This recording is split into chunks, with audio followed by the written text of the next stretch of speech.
In today's video, I'm going to teach you how to recover unsaved or deleted PowerPoint presentations.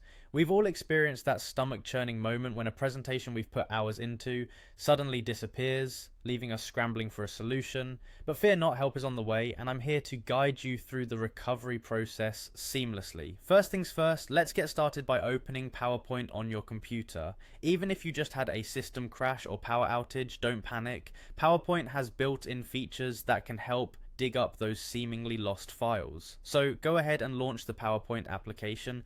Once you've opened a PowerPoint, navigate to the presentation that you were working on, or at least attempt to. It's okay if the file isn't visible. We're going to dive deeper into the system to try and fish it out. Now move your attention to the File tab located at the top left corner of the PowerPoint window. Clicking on this tab opens up a world of options and settings that can help you with file management, including recovery options. Next, scroll down slightly and select Open. This section usually helps you access your saved documents, but in this instance we're about to tap into its hidden potential for recovering unsaved files.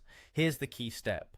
At the very bottom of the Open section, you'll find the option labeled Recover Unsaved Presentations. This is a critical feature designed specifically for situations where PowerPoint wasn't able to save your work for some reason, and it's a real lifesaver. Click on Recover Unsaved Presentations.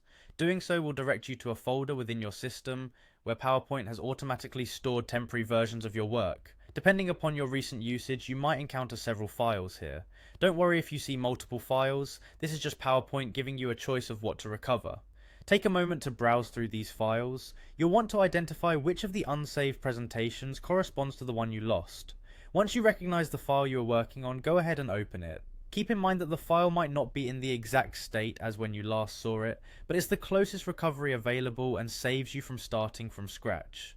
By following these steps, you should be able to successfully restore your unsaved PowerPoint presentation. It's always a wise idea to save your work regularly and utilize features like autosave for ongoing projects to prevent future hiccups. That's a wrap on rescuing your crucial presentations, and remember, PowerPoint is equipped with more recovery features than you might initially realize, safeguarding your hard work against unexpected troubles.